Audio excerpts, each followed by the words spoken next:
Are you struggling for consistency in your sim racing? Does your iRating look like a roller coaster? If so, we have good news for you. The way to get more consistent is to first understand what you're doing differently than the professionals. And VRS is the answer. With our competitive subscription, you will have the telemetry, setups, tutorials, and everything else you need to fully analyze your driving. Our data packs and the ability to compare your driving with the best in the world will show you exactly where to adjust your inputs, change your driving line, and shave seconds off of your lap times. And our powerful and precise Direct Force Pro wheelbase and precision pedals are being used by some of the world's best drivers, including Peter Berryman, John Robertson, Brandon Trano, and IndyCar World Champion Alex Palou. All these champions agree that VRS hardware is not just the best on the market, it's also priced well below the competition. So if you're looking to upgrade to direct drive and the best pedals in sim racing, VRS is your answer. If you want to get better, get faster, and make it happen sooner rather than later, you owe it to yourself to find out why so many people are switching to VRS. You'll be so glad that you did. Visit www.virtualracingschool.com and learn why the best use VRS.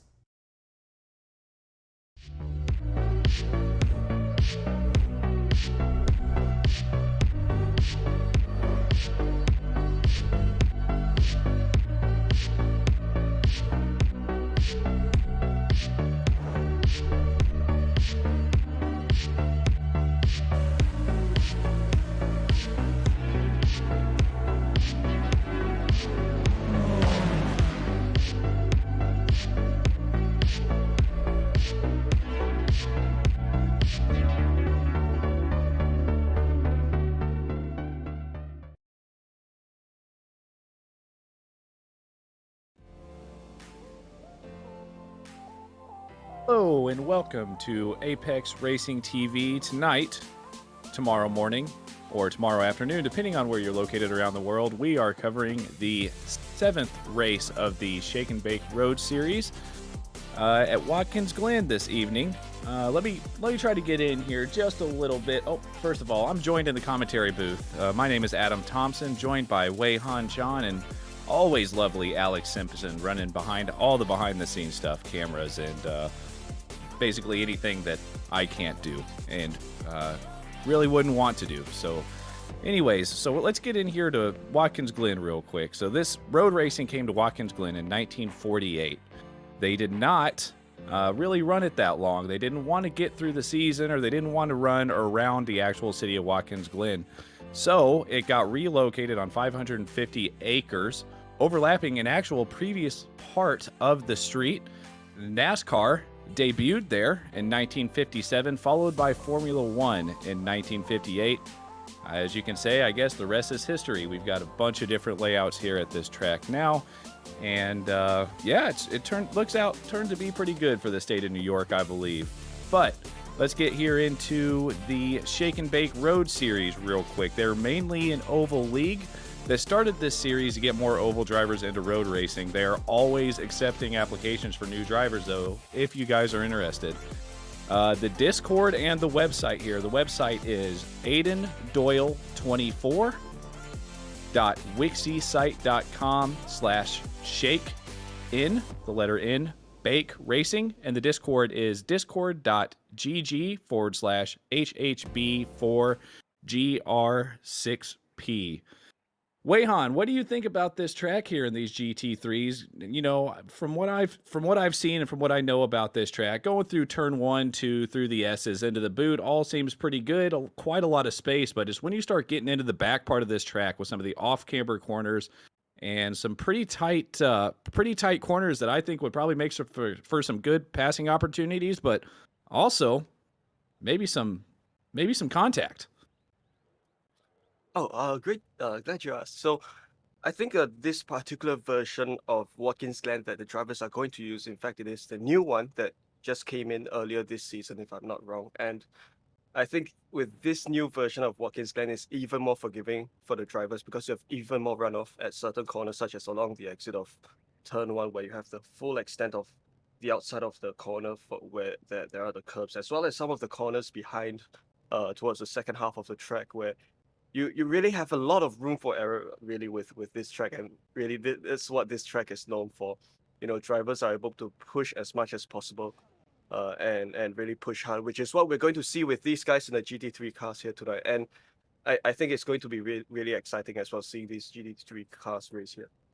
I am extremely excited. I know my way around this track, but I haven't done it in a GT3, so this is going to be new for me to watch, and good luck to all the drivers out there tonight. Let's get you through the starting lineup here real quickly. In first place, we've got Chaz Weber with a 144.999. Just broke into the 144s. Second place with Spencer Clark. Third place, Jaden Hopp. Fourth, Casey Waters. Fifth is Aiden Doyle. Sixth is Keith Whitford. Seventh is David Burgess. Eighth is Charlie McCarthy. I apologize, Charlie. Ninth is Brian Perez. 10 is Stephen Cooper. 11th, Davis Shively. 12th is Victor Stank. 13th is going to be Nathan Tetzloff. 14th, Ashley Hancock. 15th, Andres Hoyos. 16th, Kenneth Whitford. And 17th, Kevin Whitford. If I was a betting man, I would probably say they're related. So let's see how those guys can get themselves up there through the pack. But we are now rolling. We've got a couple corners here. They're starting here on the back side of the track, that treacherous corner that I can't really seem to get right most of the time. So it looks like it's going to be a short parade lap here. I don't know how they want to set these up, if they're going on green or going on leaders. So this is going to be a very interesting run into turn 1. But as you were saying, Wei-Han, it's getting into turn 1 is definitely not going to be too much of an issue. So hopefully these guys can keep it clean, get single file, and let's get racing. So moving on here, looks like we're about to go green. Green flag has dropped, and there they go. Looks like that outside line didn't get, or the left line didn't get quite a run, but we've got second place already up the ends, the outside. Looks to be pretty clean. Plenty of runoff there into turn 1. Going down here into 2 now. Looks like Charles Weber is staying out front. Aiden Doyle second place. David Burgess is in third. We've got a battle for 4th through 5th back there. Everybody tries to keep it nice and tidy. Plenty of time left here. Down the chute. This is when you're going to come up here to a a right-hander through the boot or through the chicane. I apologize. Moving on. Really looks to be pretty clean at this moment, but you know, I would assume that's probably not going to be the case. Everybody's being super careful for now. Yeah, Charles Weber out here with the lead. Aiden Doyle in second place. The interval pretty close so far. It looks like there was a bit of an incident maybe with Kenneth Whitford has an interval of about a second there to Ashley in 12th place.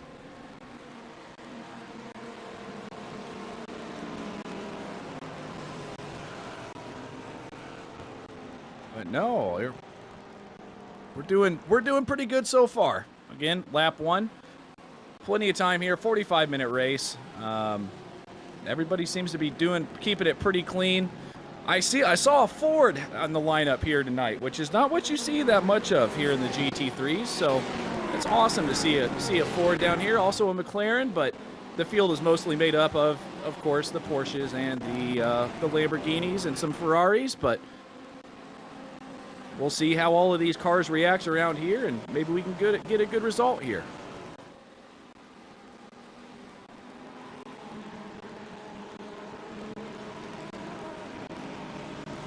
No problem. We've got just getting a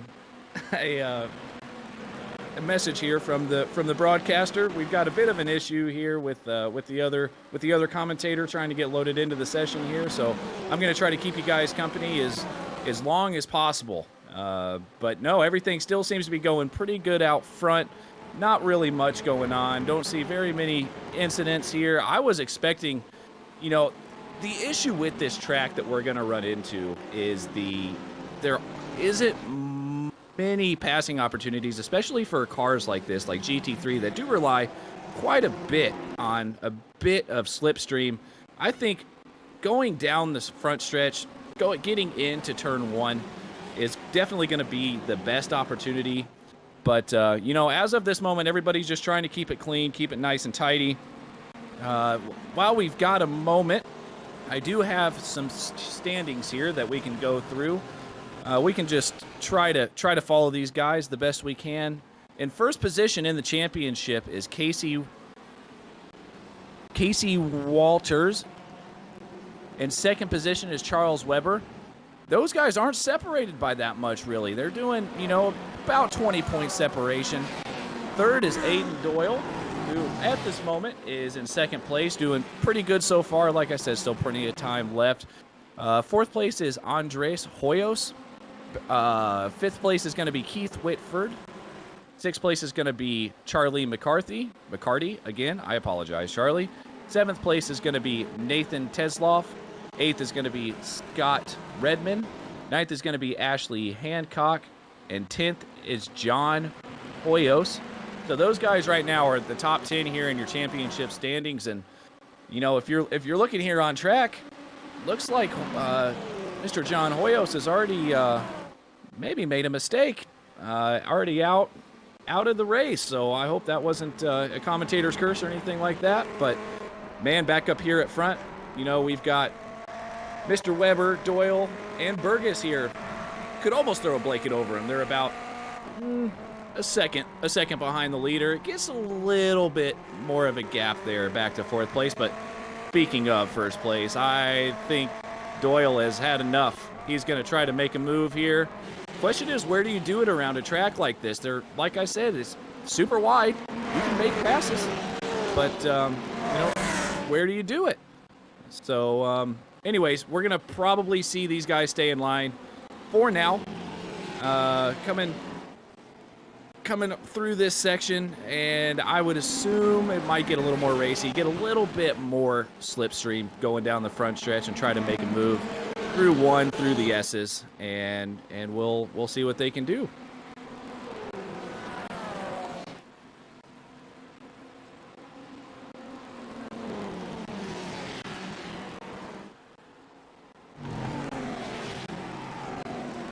All right, here they come down the chute. This is where it could get interesting, but it looks like Doyle's maybe let too much of a gap here to Weber. We do have quite a bit of a battle here, though. Nathan Tetzloff is trying to get past Whitford. Doesn't seem like he's going to be able to do it here. I would be super impressed if any of these guys go for any crazy moves at this moment. If you want to make it happen now, it's got to happen very cleanly. There is still plenty of time in this race to make any type of moves you want.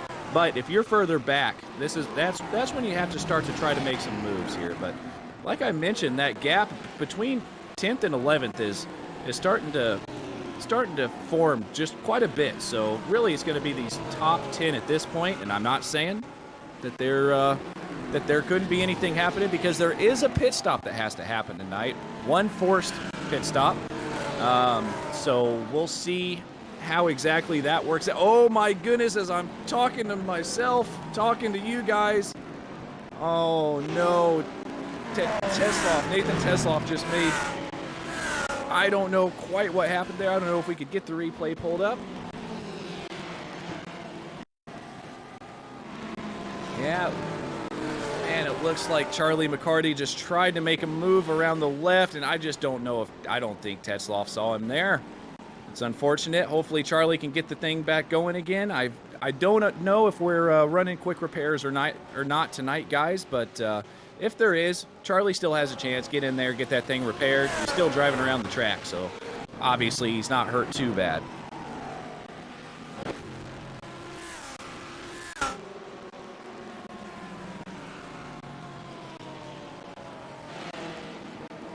No, normally with the way I broadcast these races, guys, I'm super excited to see some Americans when I broadcast, but tonight is full of Americans, so nice to see you guys. I'm glad to see you guys out there running an awesome track, awesome cars. I mentioned before the broadcast, I'm a bit of a Ferrari guy, so you know, David Burgess and Spencer Clark, I'm rooting for you, but I'm sorry. You guys are in Lambos. Charles Weber, I'm rooting for you instead. So go ahead, just keep that lead, buddy. But at the moment, about a 4/10 of a second gap here. Doesn't seem to really be closing that much. David Burgess still back there in second place, about 8/10 off the leader.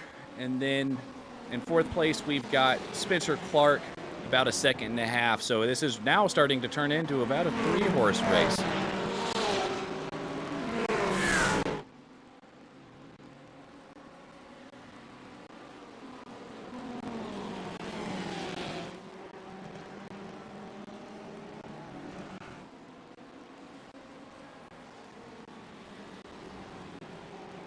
So, hi guys, I do apologize, but I am also being able to monitor the race from the YouTube feed, so I can still keep up with the action. Unfortunately, I'm just having some funny network issue that's never appeared before. So, I think one of the points to consider with racing here at Watkins Glen is that the average speed that these guys are carrying is very much high, because a lot of these corners allow you to really just kind of throw your car at those corners. So this is very important for the drivers to be stuck quite close together within a pack in order to kind of keep overtaking chances high throughout the race, because if you do break away from some of the guys in front, it will lead to your overtaking initiatives to become quite difficult as you go on into the race. You know, I'm reading here. I'm sorry, I'm going through this YouTube chat right now. It looks like Miko Rexo's got looks like he's rooting here for Mr. Brian Perez there in 5th place. So we'll see what he can get done. But yeah, no, like you said, the amount of speed that does get carried through this track is there aren't that many points where you can get a whole lot of speed. There are a lot of corners, but the track is so wide and the corners are so wide as well. There's not very many acute corners. I think, you know, turn 8 is probably going to be where you're going to be losing the most amount of speed, but that also doesn't lend itself to overtaking like you would want it to, because you don't really have a lot of those hard braking zones where you can make a move down the inside to get by somebody before corner entry. You're going to be going side by side through most of these, Wayhan. Yeah, absolutely. So I think with the fact that you do take some of the corners side by side, it might cause you to lose a little bit of time.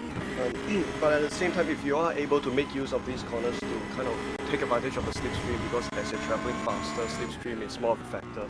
If you're able to find yourself in such a position and you play your cards right, you will find yourself able to keep up with the competition. Yes, absolutely, and that is one of the good things about this track is you're not going to lose a whole lot of time either, because again, with the amount of speed that these vehicles are carrying around this whole track, you're going to be able to stay close enough to stay within a slipstream. It looks like, as I say that, Charles Weber has already, not already, but he has now put about a second gap between him and second place of Aiden Doyle. Third place, we're riding on board right now with Mr. David Burgess in the Lambo, the first Lambo. We'll see what he can do. You know, the balance of performance of these GT3s, Weihan, I don't know if you're really into that much of the GT3 racing, but they seem to change all the time, especially in iRacing. So it's really tough to gauge how some of these cars are going to do around these different tracks. Yeah, it would definitely appear so. I mean, myself, I'm more frequent with the GTE cars, which kind of have its own BOP style of things as well. But I think with these GT3 cars, the good thing is that you have the variety of all these cars. But sometimes you would find cars like the BMW M4 that would be, you know, more effective on tracks where the straights are kind of longer. Whereas for places like these, you probably find cars like the Lambo, Porsches, and the Ferraris that are more, you know, it's just a bit easier to get them to turn in. And those cars will be more effective with tracks like these tonight. So I think that could also explain why you see kind of more drivers choosing Ferraris and Porsches and even Lambos even as compared to some of the other ones. Yeah, no, now that you say that, I don't see a single BMW here in the field tonight. So maybe these guys do kind of know what's going on. And that we've got two Mercedes, but they're in 10th place. Victor Stank, I'm sorry. We're going to watch this battle here on track real quick. We do have a battle between Casey Waters and Brian Perez. Looks like he tried to make a move, but it just wasn't quite possible. And that has allowed Kevin Whitford to get up there within this battle. So this is going to keep raging, I have a feeling. They're going to go through the inner loop and then the outer loop into 6. So this is going to be a very interesting battle. We got, as I say that, Ryan Perez is able to get around him. So we'll kind of see how this plays out. I don't know if, I really do not expect that Ferrari is going to be able to pull away. As I say that, going here into 6, wasn't able to kind of make it stick yet, but you know, we'll kind of see what happens. But anyways, I wanted to real quick shout out Victor Stank, and the only Ford I believe in the field. It's pretty awesome to see you driving a GT, sir. That's impressive. There's not very many of those you see around anymore, with a very legendary paint job as well. So good on you. Hopefully you can keep that position. Maybe gain a few more. But anyways, following this battle here, you know, with Perez and Clark, or Perez and Waters, Whitford, it looks like Whitford's kind of fallen off the back just a little bit, but you know, these Mercedes are extremely powerful down the straights, so I wouldn't expect anything to, I expect anything to be possible going down here into turn 1. Weihan, what if you were driving in this series tonight, and you're, you know, I know you said you're more of a GTE driver, but I bet you've gotten around some of these in a GT3. What car would you fancy here? As we have a pass again, looks like Walters is trying to get past him. Waters is trying to get past, just can't do it. Like we mentioned, with you just don't have the space, or you have the space, there's no corners to make the pass. Yeah, not especially through this bus stop chicane, the inner loop, because I think that particular area of the track, you kind of require a lot of confidence to, in fact, even try a side-by-side entry. But of course, this boot section of the track is where quite a lot of the overtaking actions do happen. With regards to a car, in fact, I did some laps last night in anticipation of this race. I tried with the Porsches and I had a good time getting around this track. But if I had the choice, I'll probably choose it just because I'm usually frequenting that car. Yeah, that sounds about right. I think you and I are kind of on the same page there. Those Porsches, they are super quick, but the problem that I kind of run into with those is they're super tail happy. But as I say that, there's one in third and one in fourth, so that's why I'm here commentating, not down there racing, I guess. But no, so far these guys are still just keeping it pretty clean. There was an incident, but other than that, just kind of running their race. Maybe waiting till after that pit stop, trying not to do too much too early, unless you're Charles Weber, who is now 1.7 seconds in the lead, but this battle's still raging on here for 5th and 6th place.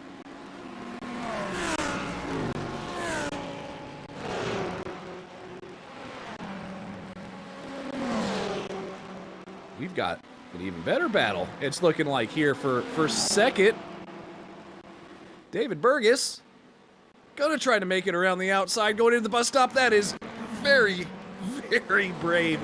Very bold, wasn't able to make it stick. Now, the problem with that move that he's just made, he has now put himself under pressure from Spencer Clark right behind him. So we'll kind of see how they can get through that. And that's two Porsches battling in a Ferrari. So this is going to be a very interesting battle we've got shaping up here. We're starting to get some mini battles here around the track. Got quite a bit of space between some cars, but you can definitely see how they're grouped up. Watching the gap on the left side of your screen is going to be the gap from the leader. So, you've got 5th, 6th, and 7th, all within about a second of each other. 2nd and 3rd within a second of each other as well.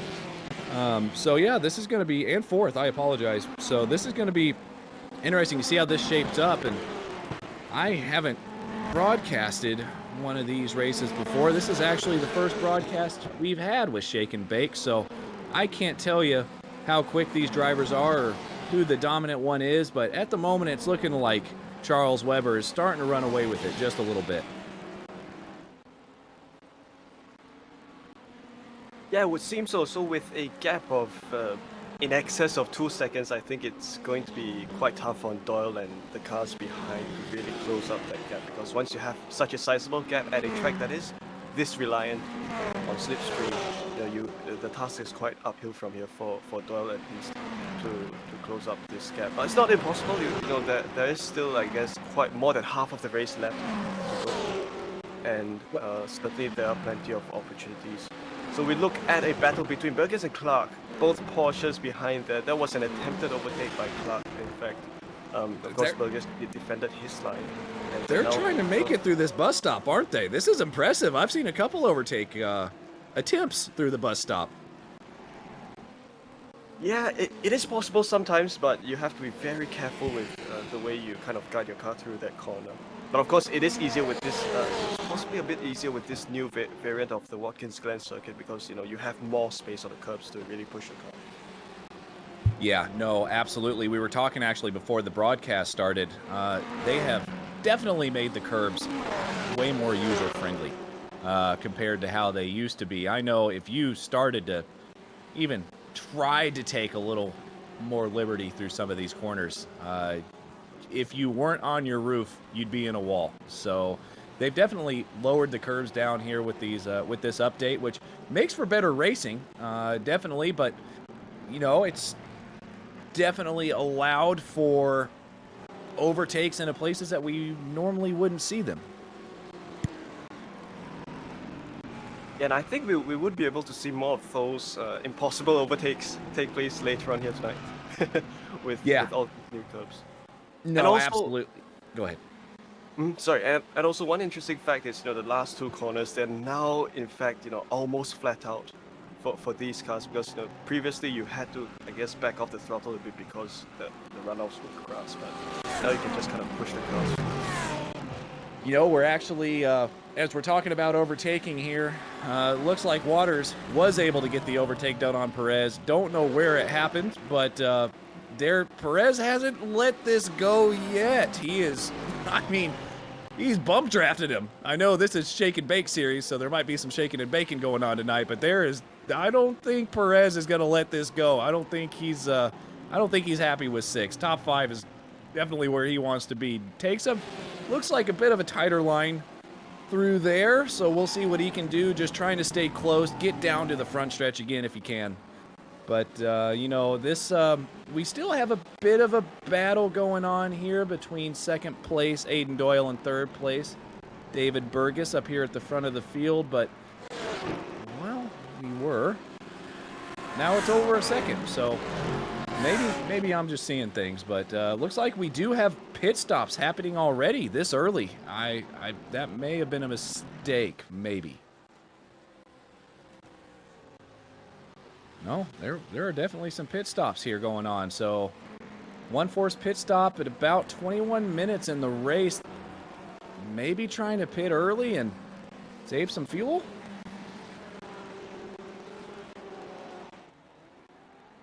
Yeah, it is entirely possible for some drivers to take the earlier pit stop just to take advantage of, I guess, you know, the fact that when other people come in, you'll be able to probably leapfrog them as the rest of the field pits. Just some interesting strategies that some of the drivers might decide on. Absolutely. Again, I don't know how these vehicles were set up for this session. Obviously, I do know there is a forced pit stop. So maybe they were set up in a way where these guys can come in right about now, and it looks like they're proving me wrong because we've got a lot of guys coming in at this point to take their one, and I'm sure they hope only pit stop. Charles Weber still out there on track, about 2 seconds ahead of the field. At this point, if you're Charles Wayhan, you see these guys coming in behind you. You know they're not super close, but you know, are you starting to think about your stop at this point? Perhaps I might. Perhaps I might think about. I think. You know, some of the things I might consider is how much faster can I push my car if I'm in front and the guys are pitting in. Am I able to, the time that I spend out, am I able to use it to build even more distance comparatively to the rest of the guys? Because if not, I might be better off going into the pits also at about the same time. But you know, as they say, you know, if you have a strategy, stick to it, and I think that's what Weber is doing. Absolutely, and there's nothing wrong with that. As of this moment, he was trying to get around a lap car there, so he did lose quite a bit of time, actually. Lost about a second there, but, you know, you've got Doyle that's about to have to do the same thing unless he comes into the pits, which he does. So, anyways, I just want to shout out, we've got some pretty big movers here right now. Nathan Tetzloff is off 7 positions from the start. Awesome job for him, as well as Ashley Hancock up there 7 positions as well. Now 8 because they're Aiden Doyle did come into the pits, but no, this is very great racing so far around a track that could lend itself to some pretty dangerous overtaking. Battle for fourth place. Battle for 4th place here. Perez, like I said, I don't think he's going to let this one go. He wants to get past Waters, so we'll see. We'll see if he can make it happen. Again, these pit stops are going to be coming in soon. What is your strategy here, Wayhan? If you're battling this close, you know there's a pit stop. You know there's going to be a forced pit stop. If you're, you know what? Put me in the mind of both of these drivers at this moment. I think both of these guys will probably be intending to run until the tank is dry. Or if they're good enough with their strategy, I think perhaps Waters might decide to maybe go for an early pit stop at this point, just to kind of get out of the heat of the competition. Because one of the things that does happen to you when you're battling with the next driver is you kind of lose time, especially if you're Perez right now, when you're stuck behind the car in front. So with a looming pit stop window coming ahead of you, some drivers might decide to use that as an opportunity to get out of the battle. Get a pit stop done. I think you and I are kind of on the same page here. If I'm Perez, I'm definitely wanting to get in maybe a little bit sooner than Waters is wanting to. Maybe have a little bit more fresher tires at the start, maybe be able to make the overtake through the pits. It's definitely a lot easier to overtake when somebody is not on track and you pass them while they're in the pits than it is to overtake them on the track. We've got David Burgess here, following him, second place, running his own race. Kind of a lonely place to be, but, you know, I'd be totally happy to be lonely in second place right now. Yeah, no, this battle's still here, raging. Perez just tends to bring that gap in and lets it go back out again. This is I think a lot of this has to do as well with the different cars that these two are running. You know, we did mention, you know, Waters is in an Audi and Perez is in a Ferrari, and you did mention that these Ferraris can get around the corners. They are a little bit tail happy, but that also allows them, especially on corner entry, to get in there a little quicker, and you can see that's where he's gating this time.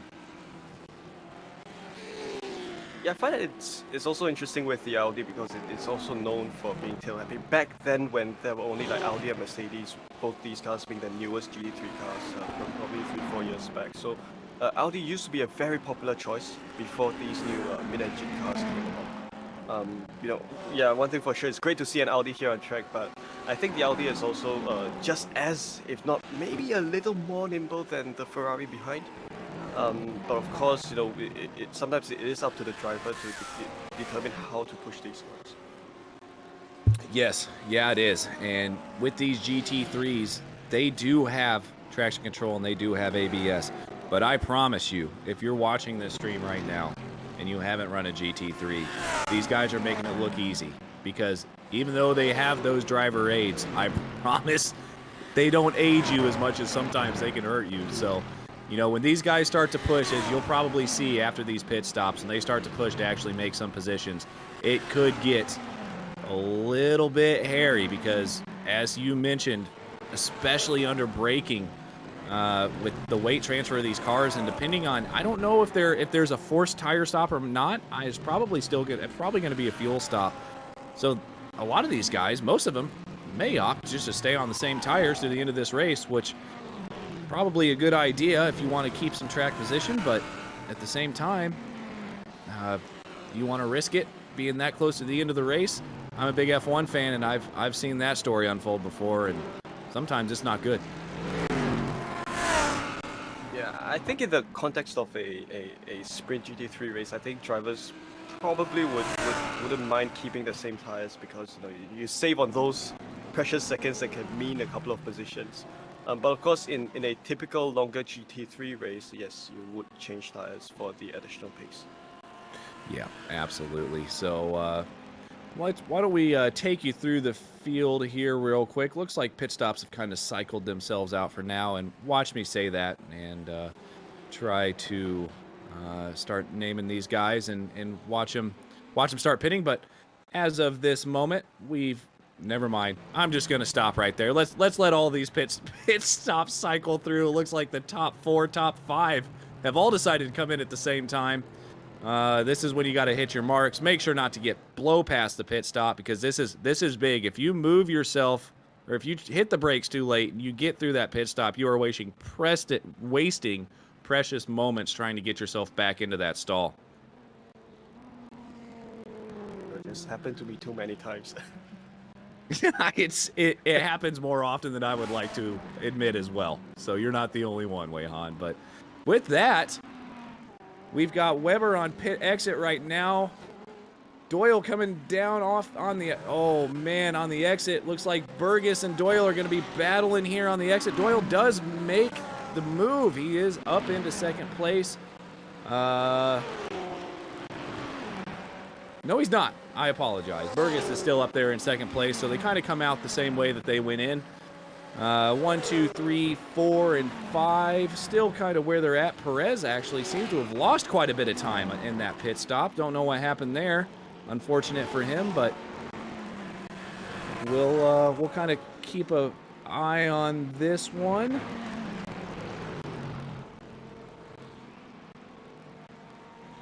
Yeah, he's about, him and Whitford are about a second apart at this moment, but you know, we'll kind of keep an eye on this battle. But as of right now, guys, there really isn't much going out on track. So if you've got a driver, if you're watching the stream right now, if you got a driver you want to shout out, hop in there, hop in that stream.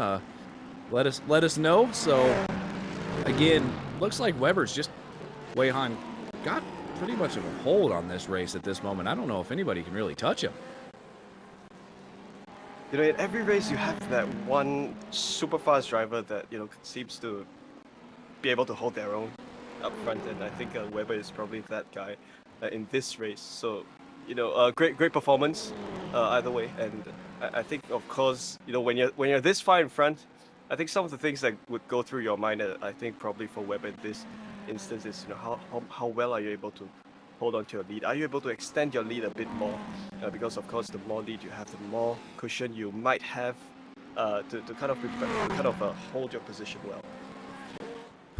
Yeah, absolutely. And another thing that I don't really think Chaz is going to run into that much is lap traffic. But we did see that one lap car that he had to get by, and he lost about a second to Burgess back there in second place, who is now 3 seconds back. And speaking of Burgess, there is a battle forming between David Burgess and Aiden Doyle there for second and third, and Casey Waters isn't that far behind either.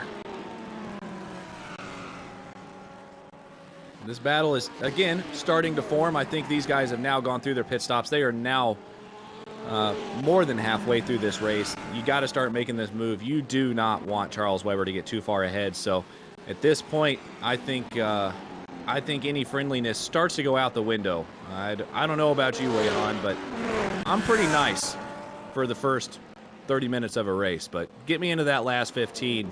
If I know I'm faster, I'm going to try to make my way through there. Yes, this is usually the point where the gloves are off with less than 15 minutes to go. And it really is, every single, you know, decision counts at this stage, because you just want to try to get as close as possible to the driver in front. Because, you know, these three guys are as close as they can get. They can, I think, anything more, and they'll have to really think about how to make that next overtaking moves. And the problem is they're running out of time. I mean, and this is a battle for the podium at this point. This is a battle for 2 podium positions. So no, this is when you really do have to start setting up the guy in front of you and kind of seeing where you're quicker and seeing where you're going to be able to make that move.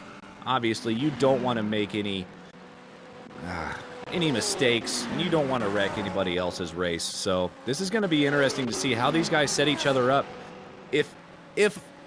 If I was in this position, the person I don't want to be right now is Aiden Doyle at all. You know, because you're trying to set up a move as you're also trying to get overtaken. Yeah, I can imagine the pressure on him at this point, and you know, it's probably going to affect the decisions that he might make as a result. But of course, as long as Doyle is able to keep his, keep his goal set on the car in front, I think he'll be able to carry it out just fine without the car behind affecting him too much. Yeah, absolutely. And while we've got this battle going on, this battle for 5th place is starting to heat back up. We've got Whitford again on the back of Perez. Lost a little bit of time, but looks like he's around. Well, he's there. Never mind. Mercedes versus Ferrari here. So I do know that Mercedes has some serious power down these straightaways.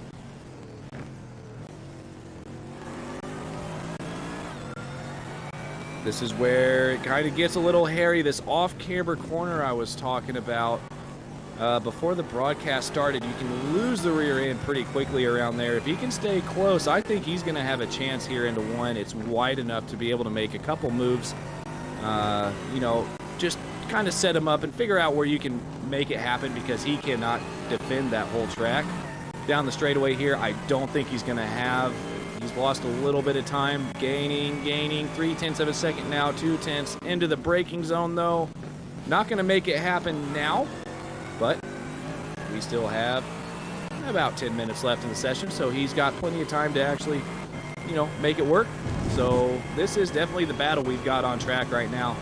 Second, third, and fourth are still up there battling, but let's stay on this one for a minute, because it looks like he's going to try to make a move to the left side here through Ooh, this is going to get dangerous, Wayhan. I'll let you take this one. We've already talked about it. And I think they've decided to perhaps back off and wait for the next overtaking opportunity. It could have become very hairy for both drivers, but they ended up going through the bus stop chicane in a single file. So let's see if this boot section will provide them any overtaking opportunities. Of course, Whitford is definitely all ears on this. He's going to have to look for the next window of opportunity to make a move on Perez. And, you know, I have a feeling that it might kind of be another cycle similar to the previous lap where, you know, at some points of the track you are a bit further from the car in front and at some points you're a bit closer. So this is a slipstream section that the drivers can make use of, which is exactly what Whitford makes use of. And now it's going to come back to the off-camber corner again, and let's see what he can do. And that's just... I'm cringing for these guys going through that corner, and I'm not even on the track because I can't hold a car through that corner, and I've never run a GT3 around here, but let me tell you, an open-wheel car around that corner will... you're going to grip the steering wheel a little tighter through there. But again, going through these final corners onto the front stretch, he just seems to lose too much time. He's actually 3/10, 2/10 now. Looks like he may be trying to make the overtake. I don't think he's going to make it happen, and this battle is still raging as we've got a lap car up here. Stays out of the way nicely. Yeah, this battle is just raging up here. We do have a battle, though, here for second place as well. 0.2 of a second between Doyle and Burgess. 0.08 of a second between Perez and Whitford. And here we go again. Is he going to try to make it happen this time? Nope. Let's off for now. He's going to try to get a good run through this bus stop. See if he can get a better run out of the corner. Get to the right side. Can't quite make it happen yet. And here we go through the boot section again. You know, I really admire the patience that Perez has, you know, staying behind the car in front for so long, trying to find different opportunities, and yet still holding on to his car very well. But of course, we are moving ahead to the drivers in front. This is Burgess. He's done a fantastic job of holding off pressure from two cars behind him, Doyle and Waters in third and fourth. Yeah, this guy's going to need a drink after. This guy's going to need a drink after this race. You are holding off two drivers that seem to be pretty hungry, trying to make the pass here. But you know, these are three different manufacturers up here right now. So this is a very interesting to see that all these cars are still staying in line with three different manufacturers. You got a Porsche in second, a Ferrari in third, and Audi in fourth. I think it's fair to say that the BOP this time is good because otherwise they wouldn't be so close together. It absolutely is. This is great to see, and I don't know if the admins had something to do with that, or if iRacing is definitely just, or if the admins even chose this track because the BOP is so well. But anyway, this makes it for some very good racing. It tends to stay close on track. Man, Wayhan, it's looking like they're getting close enough through the bus stop to make the overtake, but that's really the only place that they can do it. You know, one of the things that KC can do at this point is to kind of wait for Burgess and Doyle in front to battle it out against each other, and thereafter, once that's happening, perhaps Waters can then find an opportunity to leapfrog them, so to speak.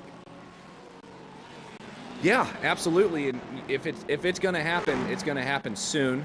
But you know, we're still following this battle.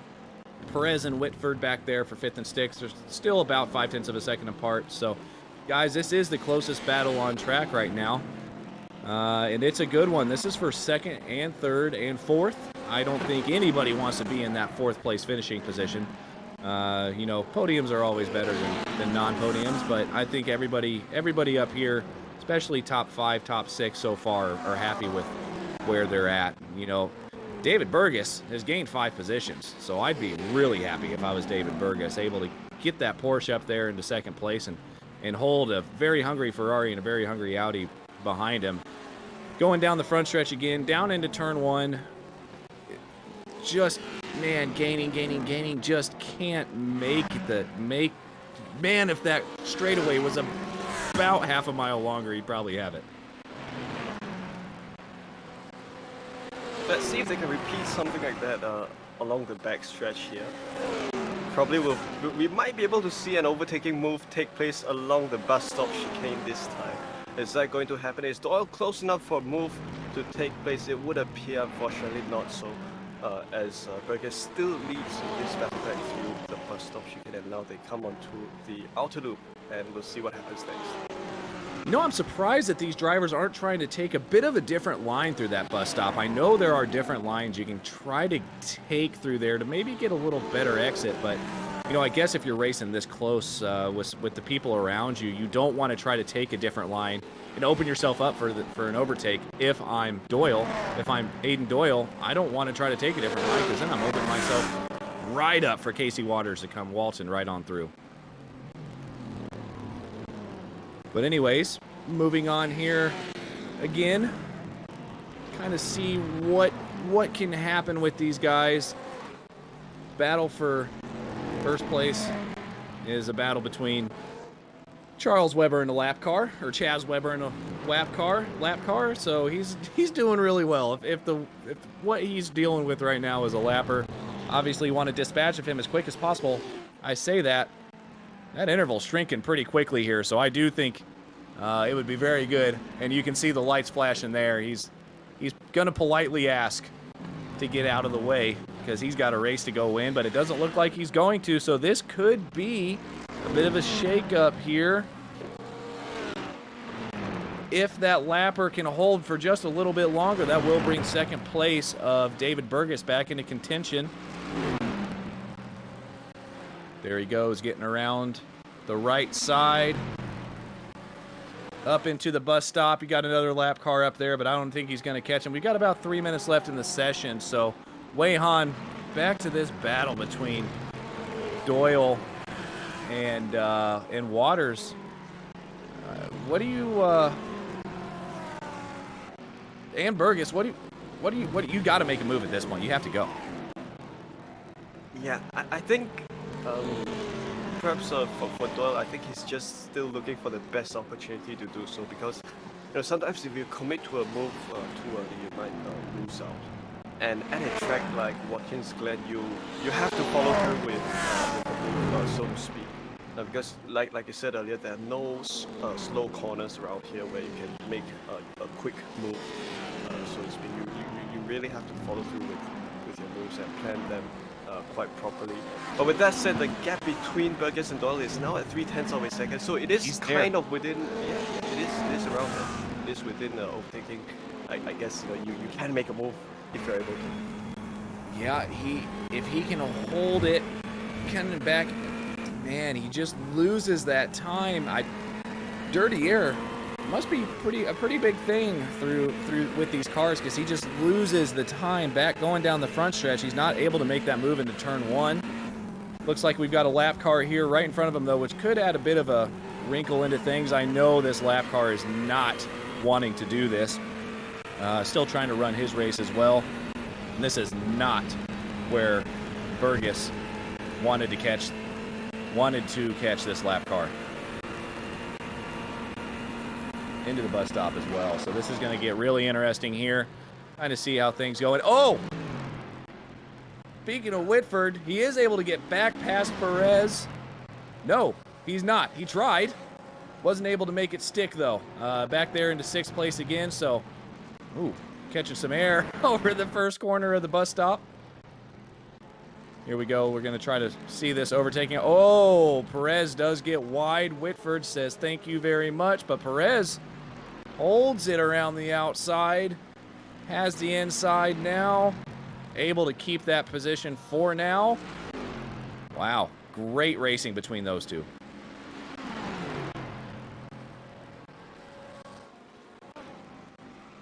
Following the battle again, though, back up here for 2nd, 3rd, and 4th place. You know, we mentioned that Waters was close. Now Waters is on the hunt. I think he has now decided that it's about time. Meanwhile, Chaz Weber up here, is he going to be able to finish another lap? I believe there may be one more lap here. Maybe, yep, it's definitely going to be one more.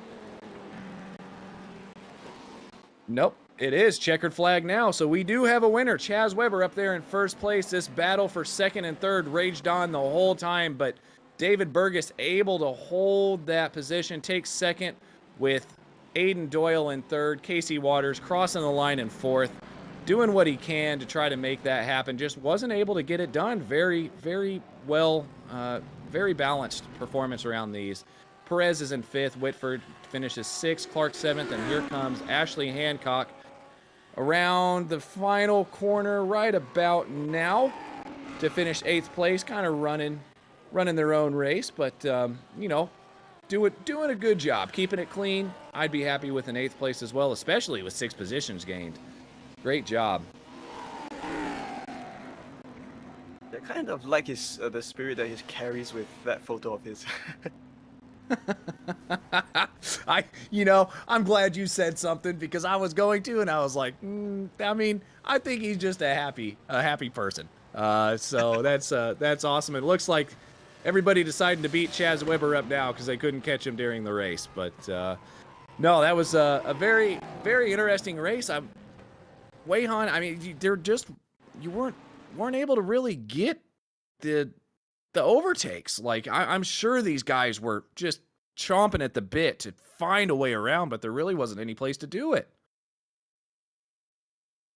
Yeah, I think it just wasn't that it just kind of didn't happen this race. You know, sometimes you'd have other races where you have more cars and a lot of passing can happen, but I think it's very much the case of if you don't make the pass earlier on in the race, it gets a bit difficult later on for you to do anything. Absolutely. So we'll go ahead and run you through the race results right now as they stand for now. Chaz Weber, I don't think anybody was able to catch him tonight. He just, held about a 3-second lead the whole time. So congratulations, Chaz. Second with David Burgess. Now, here was the battle. David Burgess came in second. Aiden Doyle in third, 0.5 of a second behind. Casey Waters wanted that podium, just wasn't able to catch up and able to make the move. Brian Perez does hold on to 5th place. When I say barely, look at the way they came across the line. 0.2 of a second between Brian Perez and Keith Whitford, who's finishes 6th. Spencer Clark came home 7th. Ashley Hancock came home 8th. Victor Stank came home 9th. And Nathan Tetzloff, the last person on the lead lap, came home 10th place. Davis Shively 1 lap down in 11th. Kenneth Whitford also 1 lap down in 12th. 13th place was Kevin Whitford, 2 laps down. 14th was David Cooper and I already said it, 14th place, 8 laps down. Charlie McCarthy, 15th place, 15 laps down. Jaden Hoff in 16th, 20 laps down. And Andres Hoyos, 17th place, 25 laps down. I did see a shout out to the admins for trying to get Andres into this race. Doesn't look like it was able to happen, but sounds like we did see some shout outs here for these guys trying to get Andres to make this race happen. Just wasn't meant to be the night. So I don't know. It doesn't look like we're going to get any interviews this evening. So, Wei-Han, I know you were kind of out of it there at the beginning, but from what you saw, you want to kind of give me your thoughts on the race? Yeah, I really do apologize for the issue during the start. I was just having that random issue with network connection. But otherwise, I think the race was really brilliant. Sometimes you'd have, especially at Watkins Glen, sometimes you'd have races full of interesting incidents that happen. But I think that didn't take place with this race here tonight at the Shake and Bake League. And I think that really goes to show the kind of quality of racing that we get from these drivers, and also the fact that there were sufficient battles going throughout the field, which is something that doesn't really happen all the time, but it probably was the case with this race. We were able to see healthy battles and races happening all throughout the field. No, it really was great racing. I mean, there weren't. Yeah, it shows the strength of this league. For these guys to be able to run around this track for 45 minutes.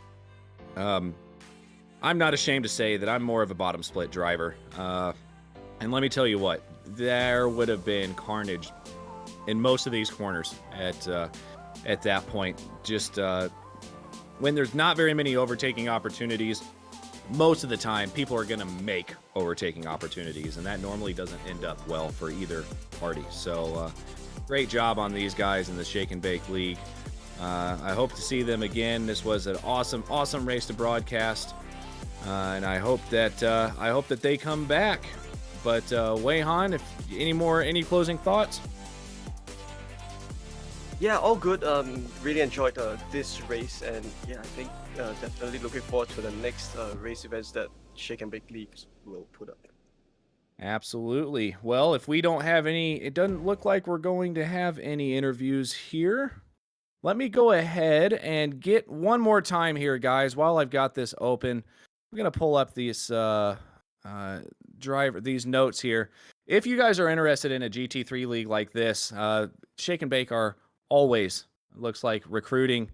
Again, you can get them on the website at Aiden Doyle 24 at wixsite.com/shake, the letter N, Bake Racing, as well as the Discord is going to be discord.gg.discord.gg/HHB4GR6P. So if this would be something you guys are interested in, it was a super clean league. Great way to end my evening on a Monday night. So from Adam Thompson, the one and only Wei Han Chan, and the always lovely Alex Simpson, we thank you guys for watching this Apex Racing TV broadcast of the Shake and Bake League, and we hope you guys have a great night.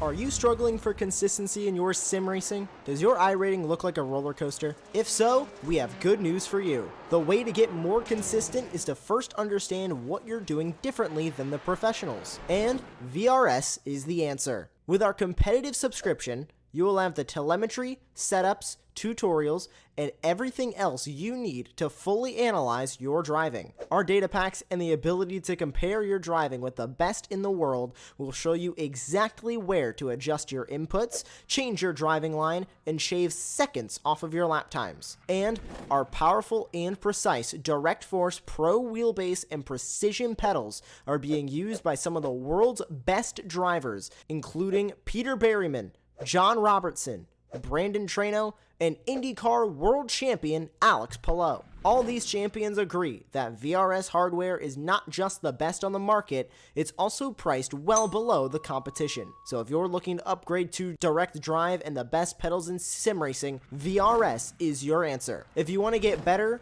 get faster, and make it happen sooner rather than later, you owe it to yourself to find out why so many people are switching to VRS. You'll be so glad that you did. Visit www.virtualracingschool.com and learn why the best use VRS.